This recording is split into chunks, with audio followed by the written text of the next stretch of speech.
ونصلي على رسوله الكريم أما بعد فقد قال الله تبارك وتعالى في كلامه المجيد والفرقان الحميد أعوذ بالله من الشيطان الرجيم بسم الله الرحمن الرحيم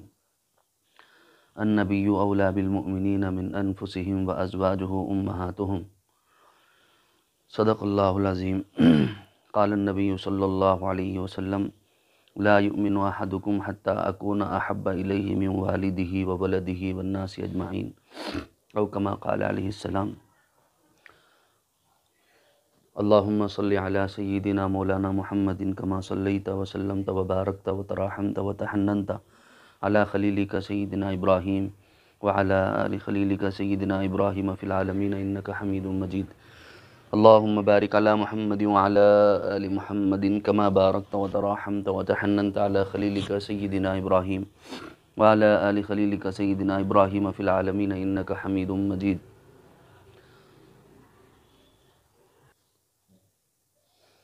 محترم ناظرین و سامعین اور امن و آشتی کا گہوارہ کہلانے والے بھارت دیش کے نواسیوں، بھائی بندوؤں اور ہندوستان کو پیار اور محبت کا گہوارہ دیکھنے کی تمنا رکھنے والے لوگوں، السلام علیکم ورحمۃ اللہ وبرکاتہ۔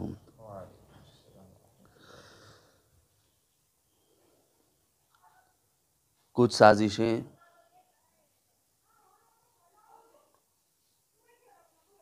کچھ راز افشا کرنا چاہتا ہوں۔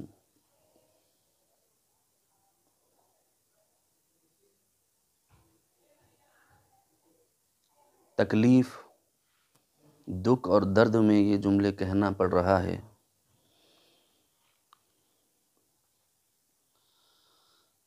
ورنہ عموماً اس قسم کے بیانات کی طرف یا دیگر مذاہب کے معاملات کی طرف ہم اپنے الفاظ سے کسی کو مخاطب نہیں کرتے۔ ہم اپنے دین اور مذہب کے بارے میں لوگوں کو سکھاتے ہیں، پڑھاتے ہیں، لیکن کچھ مدت سے شدت کے ساتھ ہمارے بھارت کے کچھ احباب، جس کے اندر میں صاف الفاظ میں یہ کہوں کہ ہندو سماج کا پورا طبقہ، عوام الناس اس میں شامل نہیں، کچھ حصہ اس کا ایسا ہے جن لوگوں کے اندر فتنہ پروری ہے، اپنے ملک سے بغاوت ہے، ان کے دلوں میں دہشت گردی کا مزاج ہے، تعصب پسندی ہے، اپنے ہی بھائیوں کے درمیان نفرت پیدا کرنا ان کا مشن ہے، اور یہ لوگ مستقل اس قسم کی حرکتیں کر کے یہ جتا رہے ہیں اور بتا رہے ہیں کہ ہندوستان کو یہ امن و آشتی کا گہوارہ بننے نہیں دیں گے۔ یہاں سب کو مل جل کر رہنے کی جو کوشش کی جا رہی ہے، یہاں کی فضا کو امن و آشتی کا گہوارہ بنایا جائے، ان کوششوں پر پانی پھیرنے والے، اگر بدیگر الفاظ میں یوں کہوں کہ تیزاب پھیرنے والے ہیں، تو کوئی قباحت کی بات نہیں ہے کہ یہ لوگوں کے الفاظ تیزاب سے زیادہ خطرناک۔ یہ ہمارے ملک کو اور ملک کے قوانین کو اور ملک کے رہائشیوں کو، ملک کے نواسیوں کو تکلیف دینا ان کا ایک اہم مشن بن گیا ہے۔ بہت ساری باتیں ہیں جو دل میں امڑ رہی ہیں کہ میں آپ کے سامنے کھولوں اور بتاؤں کہ میں اپنے اندر کیا درد رکھتا ہوں، یا مسلمان اس وقت کس درد اور کرب سے گزر رہا ہے، کیسے ہم اپنے معافی ضمیر کو ادا کریں، اندر میں چلنے والے ہمارے جذبات کو ہم نے قانون کے اوپر اعتماد کر کے دبایا ہوا ہے،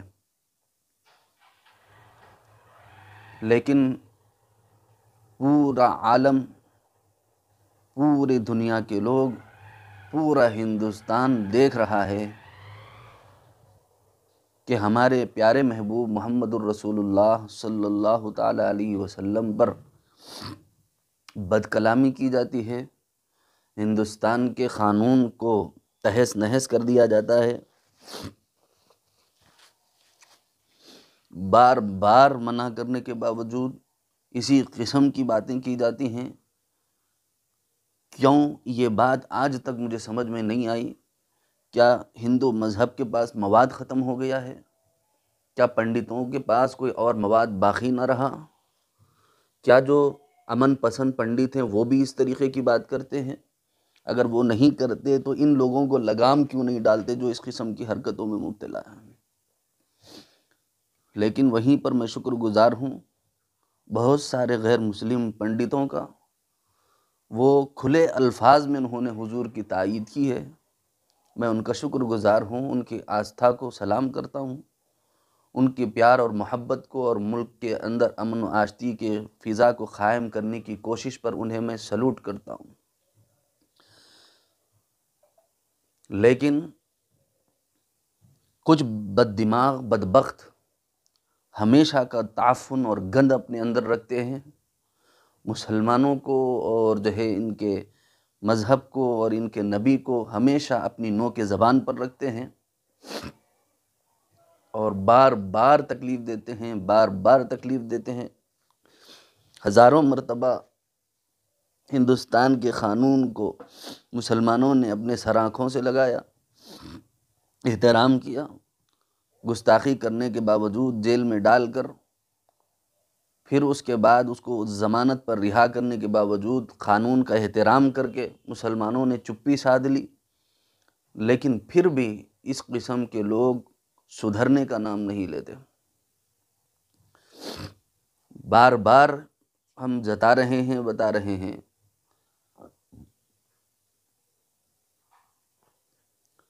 کچھ باتیں یہاں بتانا میں ضروری سمجھتا ہوں، اس کو بغور سماعت فرمائیں، دل کے کانوں سے سنیں۔ کچھ سازشیں بھی اس کے اندر شامل ہیں، کچھ سیاسی مفادات بھی اس کے اندر شامل ہیں، کچھ لوگ اپنے اپنی سیاست کی روٹیاں سیکنے میں لگے ہوئے ہیں۔ خدا کے واسطے ہم آپ سے گزارش کرتے ہیں کہ بھائی آپ جھوٹ بول کے اپنی روٹیاں سیکو، فریب کر کے اپنی روٹیاں سیکو، دھوکہ دے کے اپنی روٹیاں سیکو، وہ آپ کا لک آؤٹ ہے، آپ کو بھگوان کے پاس، ایشور کے پاس، اللہ کے پاس جواب دینا ہے۔ لیکن خدا کے واسطے ہمارے نبی کے خلاف بکواس کر کے اس پر سیاسی مفادات مت کریے۔ کیوں ہمارے دلوں کو تکلیف پہنچا رہے ہیں؟ آخر کب یہ سلسلہ رکے گا؟ کیا ہے ایسی بات کہ ہمارے نبی کے جو ہے نام لیے بغیر کوئی بدماش کا نام جو ہے اس دنیا میں نہیں چمکتا؟ کیوں نہیں سمجھ میں آ رہی ہے ان کو بات؟ کیا بغاوت ہے ہمارے نبی سے؟ کیا تکلیف ہے؟ امن و آشتی اور انتی اور سلامتی کا بہترین جو ہے سمبل لے کر آنے والے ہمارے محبوب پیغمبر، جو کہ دراصل آپ کے بھی محبوب پیغمبر ہیں، آپ کو بھی چاہنے والے، پیار کرنے والے ہیں، آپ کو بھی ایشور کی طرف بلانے والے، سرشٹی رچیتا، سرشٹی کی رچنا کرنے والے، پالنہار کی طرف بلانے والے ہیں۔ ان کی باتوں کو آپ اٹھا اٹھا کر کے پھینک رہے ہیں، ان کا مذاق اڑا رہے ہیں، ان کی باتوں کو جو ہے آپ راون سے تعبیر کر رہے ہیں، ان کی اہلیہ کے اوپر آپ زبان درازی کرتے ہیں۔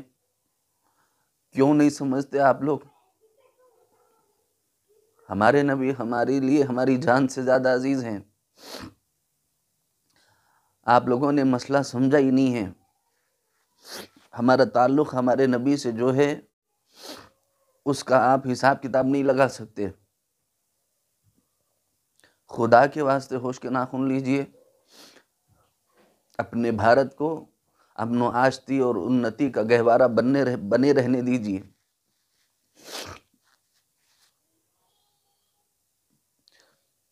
ایک فضا جو ہے چینلوں والوں نے چلائی ہے، پتہ نہیں یہ لوگ ورک کیوں نہیں کرتے، اپنا کام ڈھنگ سے کیوں نہیں کرتے، خوشخبری کی ہوائیں چلا رہے ہیں۔ پتہ بھی ہے خوشخبری کس بات کی جا رہی ہے، پتہ بھی ہے کہ اس فتنہ پرور کو اندر ڈال کر پیچھے جو مہنت کو منیمائز کر دیا گیا، اس کی اسکرین کو منیمائز کر دیا گیا، اور اس جو ہے حرام گری جس کو مہاراج کہنا، مہاراج لفظ کا مہاراج شبد کی جو ہے بے حرمتی ہے، مہنت شبد کی بے حرمتی ہے۔ یہ لوگ اپنے دلوں میں بغض اور کینہ پالنے والے، ہندوستان کے مسلمانوں سے نہیں، ان کو ہندوستان سے تکلیف ہے، ان کو ہندو دھرم سے تکلیف ہے، ان کو جو ہے اپنے دیش اور اپنے ملک سے ان کے دل میں نفرت ہے۔ یہ اپنے دیش کو جو ہے امن و آشتی کا گہوارہ رہنے دینا نہیں چاہتے۔ ایک فضا بنا دی گئی، خوشخبری خوشخبری، بے وقوف بنا رہے ہیں، سمجھ میں نہیں آ رہا چینل والوں کو، بے وقوف بنا دیا گیا، صرف اس کو اندر ڈال کر مہنت کی فائل کو منیمائز کر دیا گیا، نہیں دکھ رہا آپ لوگوں کو کس بات کی خوشخبری کہہ رہے ہیں آپ لوگ، مجھے سمجھ نہیں آ رہا کس بات کی خوشخبری۔ خوشخبری جب مکمل ہو تب خوشخبری ہوتی ہے۔ میری بات سمجھ میں نہیں آ رہی ہے، چینل والوں کو میں کیسے سمجھاؤں؟ اگر گستاخ نبی کی سزا ملی ہے یتی نرسنگ آنند سوامی کو، تو پھر جو ہے وہی جرم وہ مہنت بھی کرتا ہے جس کو لوگ رام گیری کہتے ہیں۔ رام کا نام اس کے ساتھ لگانا رام کے نام کی توہین ہے، اور رام گیری نہیں حرام گیری ہے۔ ورنہ رام کا نام ہو اور وہ اس قسم کی حرکتیں کرتا پھرے، ایسا تو نہیں ہوتا۔ رام جی کے بارے میں کتابوں میں لکھا ہوا ہے کہ وہ تو جو ہے غریب کی بیری اٹھا کے کھا جاتے تھے، باندروں کے ساتھ ان کا حسن سلوک، جانوروں کے ساتھ ان کا حسن سلوک لکھا ہوا ہے۔ یہ کیسے رام کو ماننے والے ہیں؟ سمجھ سے بالا تر ہے، ان کی بات سمجھ نہیں آتی، ان کے ساتھ رام لگا ہوا ہے، یہ لوگ رام کے بھی دشمن ہیں۔ سمجھ کیوں نہیں آ رہا؟ خوشخبری خوشخبری، کس بات کی خوشخبری؟ کس بات کی خوشخبری؟ اگر بیٹی کو سزا دی گئی گستاخ نبی ہونے کی وجہ سے، تو وہی جرم مہنت نے بھی کیا ہے، رام گیری نے بھی کیا ہے، وہ سزا اس کو کیوں نہیں دی جا رہی ہے؟ یا پھر جو ہے صرف ایکناتھ شنڈے جی کی بات کو سراکھوں پہ رکھنے کے لیے، یا ان کی بات کا مان رکھنے کے لیے، یا ان کے الفاظ نہ گرنے کے لیے؟ کس بات کے لیے آپ پریشان کر رہے ہیں؟ اس بھارت کو تہس نہس ہونے کی طرف روکا جا رہا ہے، تہس نہس کرنے کی طرف لے جایا جا رہا ہے، سمجھ نہیں آتا۔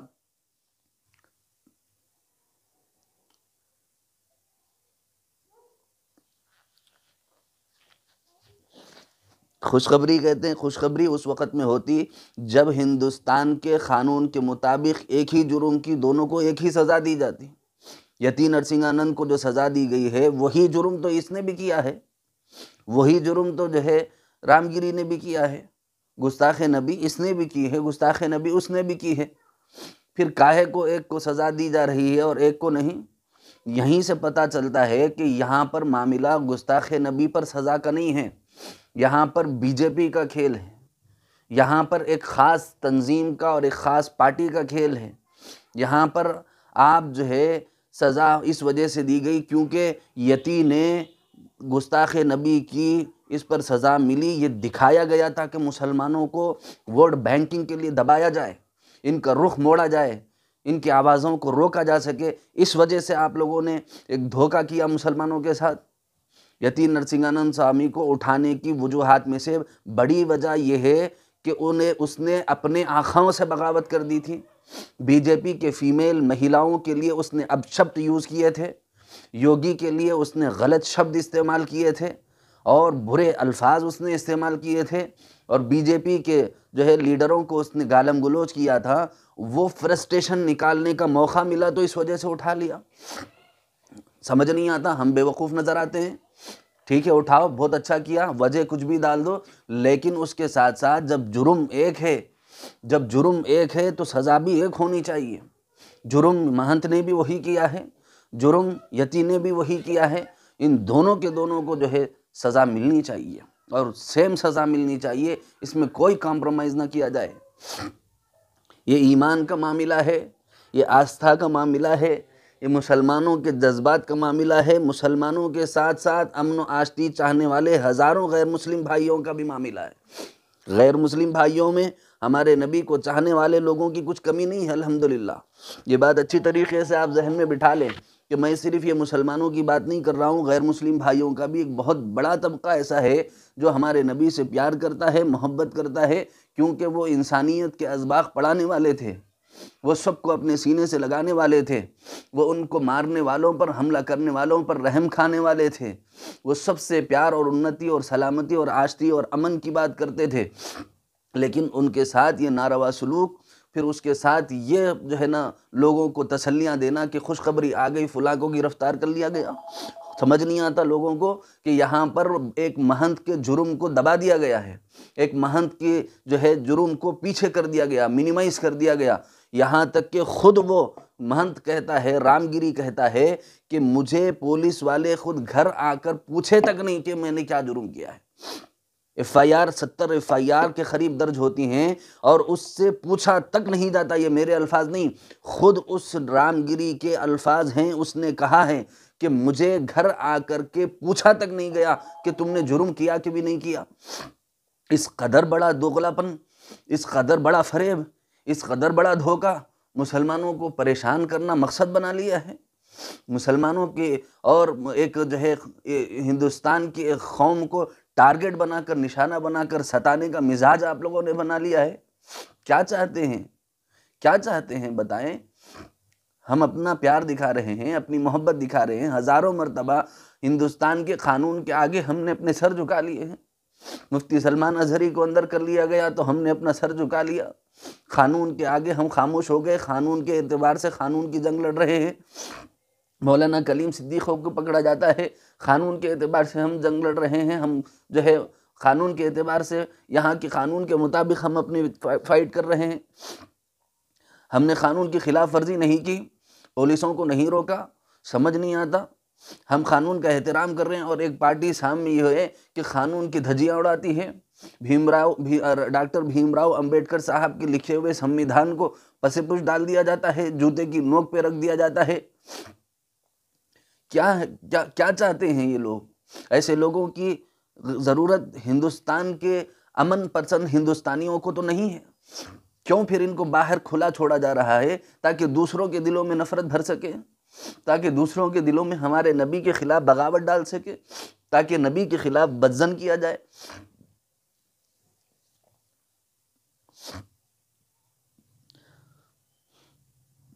بار بار ایک جملہ کہہ رہا ہوں، اگر قانون ایک ہے تو سزا بھی سب کو ہی ملنی چاہیے، دونوں نے ایک ہی جرم کیا ہے، جرم کی سزا ایک ہی ہونی چاہیے، اس سے ہٹ کر نہیں۔ مسلمان بھائیوں سے میں بار بار گزارش کر رہا ہوں، پھر کہہ رہا ہوں، اللہ کا، اس کے حبیب کا واسطہ ہے آپ کو، اپنے آس پاس کے غیر مسلم بھائیوں سے محبت کریں، پیار کریں، الفت کریں، ان کو نبی رحمت صلی اللہ تعالیٰ علیہ وسلم کے اخلاق دکھائیں، ان کے ساتھ اپنے معاملات درست کریں، ان کے ساتھ پیار اور محبت اور الفت کریں، لیکن اس محبت کے چکر میں یہ بات ذہن سے جانے نہ دیں کہ ہم عبادات کے معاملے میں کسی کی قسم کے اتفاق کی ہمیں ضرورت نہیں،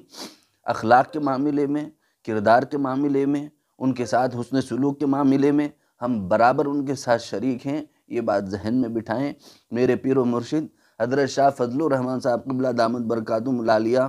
اللہ تعالی حضرت کی عمر میں برکتیں نصیب فرمائیں، حضرت نے یہاں ایک لفظ فرمایا تھا، بارہا میں اس کو کہنا چاہتا ہوں، کان کھول کر سن لیجئے۔ بعض لوگ جو ہے یتی کو سور سے تعبیر کر رہے ہیں، رام گیری کو سور سے تعبیر کر رہے ہیں، میرے پیر و مرشد نے فرمایا ہے کہ ان کو سور سے تعبیر کرنا سور کی توہین ہے، کیونکہ قیامت کے دن کہیں سور اللہ کے سامنے سوال کرنے کے لیے کھڑا نہ ہو جائے، کہیں سور اللہ سے نہ کہے، اللہ آپ نے مجھے غلاظت کھانے کے لیے بنایا تھا، میں غلاظت تو کھاتا تھا لیکن میں آپ کے نبی کی شان میں گستاخی نہیں کرا۔ یہ لوگ سور سے گئے گزرے ہیں، سور سے گئے گزرے ہیں، ان لوگوں کو دماغ نہیں ہے، ان لوگوں کو خود اپنے مذہب کی نالج نہیں ہے، ان کو اپنے مذہب کے بارے میں کچھ جانکاری نہیں ہے، خود وہ اپنے دھرم اور ریلیجیس کے بارے میں نہیں جانتے، کچھ نہیں جانتے یہ لوگ، اس کی جو ہے نا یہ صرف دوسروں کو تکلیف پہنچانا چاہتے ہیں، یہ دوسرے مذاہب کے اوپر انگلی اٹھانا چاہتے ہیں، خود ان کے پاس سکھانے کے لیے کوئی سبق باقی نہ رہا، تو اب یہ اسلام پر ٹپنی کر کے، اسلام پر بکواس کر کے اپنا نام مشہور کرانا چاہتے ہیں۔ کل تک جس کو ایک کتا نہیں پوچھتا تھا، آج اس رام گیری کو گلی گلی میں معلوم ہو گیا ہے کہ یہ رام گیری ہے۔ یہ ہے بات اصل، یہ بات ذہن میں رکھ۔ کل تک تجھے کوئی نہیں جانتا تھا، جب تک کہ تو نے ہمارے نبی کا نام نہیں لیا تجھے جانتا کوئی نہیں تھا۔ یہی ان کا پلان ہوتا ہے کہ جب کوئی دیکھ نہ رہا ہو، کوئی سن نہ رہا ہو، بدنام ہی صحیح، نام تو ہے، کی بنیاد پر یہ لوگ ہمارے نبی کا نام لے کر جو ہے قوم کی آستھا کو تکلیف پہنچا کر اور اپنے ملک کی جو ہے امن کو، سلامتی کو پارا پارا کر کے، پھر اس کے بعد سونے پہ سہاگا یہ کہ ہر میڈیا چینل پر یہ کہا جاتا ہے کہ مسلمان بات کرے کہ روڈوں پر اتر جاتے ہیں۔ آپ گالی دے رہے ہیں مجھے، جو ہے آپ پرسنلی آپ مجھے کچھ بول رہے ہیں، بولو آپ، میں وہاں آپ کو صبر کر کے بتاؤں گا۔ آپ ہماری آستھا کو، ہماری امید کو آپ گالی دے رہے ہیں، آپ برا بھلا بول رہے ہیں، آپ ہمارے نبی کی سیرت پر آواز اٹھا رہے ہیں، آپ ہمارے نبی کے اخلاق پر آواز اٹھا رہے ہیں، آپ ہمارے نبی کی باتوں پر آواز اٹھا رہے ہیں، آپ ہمارے نبی کی شادیوں پر آواز اٹھا رہے ہیں۔ آواز اٹھانا ہے سیکھنے کے لیے، آؤ سامنے بیٹھ کے پوچھو، سوال کرنے کا جذبہ ہے تو سیدھا سیدھا پوچھو۔ افراتفری ملک میں مچا کر پریشانی کھڑی کر دی ہے، ملک کا امن اور چین چھین لیا ہے آپ لوگوں نے۔ بارہا کہا جا رہا ہے النبی اولا بالمؤمنین من انفسہم وازواجہ امہاتہم، ہمارے نبی ہماری جانوں سے زیادہ عزیز ہیں اور ان کی بیویاں ہماری مائیں ہیں۔ کسی قسم کی کوئی بھی کوتاہی ہم سننے کو تیار نہیں، کسی قسم کی کوئی کوتاہی ہم سننے کو تیار نہیں۔ یہی الفاظ ہم بھی کہہ سکتے ہیں، لیکن ہم اپنی زبان کنٹرول میں رکھ رہے ہیں، قانون سے باہر بات نہیں کرنا چاہ رہے ہیں۔ خدا کے واسطے سمجھیے، اور جو لوگ غیر مسلم بھائی، جس کے اندر بہت ساری بہنیں اور بہت سارے ہندو پنڈت اور بہت سارے ہندو بہنیں اور بھائی جو ہے بیان دے رہے ہیں، ایسے لوگوں کے خلاف ہم ان کو سلوٹ کرتے ہیں، ان کو سلام کرتے ہیں اور ان کو کہتے ہیں کہ آپ کا شکریہ کہ آپ نے ایسے وقت میں حق کا ساتھ دیا، آپ نے کسی کی چاپلوسی نہیں کی، آپ نے غلط بیانی سے کام نہیں لیا، اس کے لیے ہم آپ کا شکریہ ادا کرتے ہیں۔ اللہ سے دعا کرتے ہیں اللہ سب کو ہدایت نصیب فرمائے، صحیح سمجھ اور فہم نصیب فرمائے۔ السلام علیکم ورحمۃ اللہ وبرکاتہ۔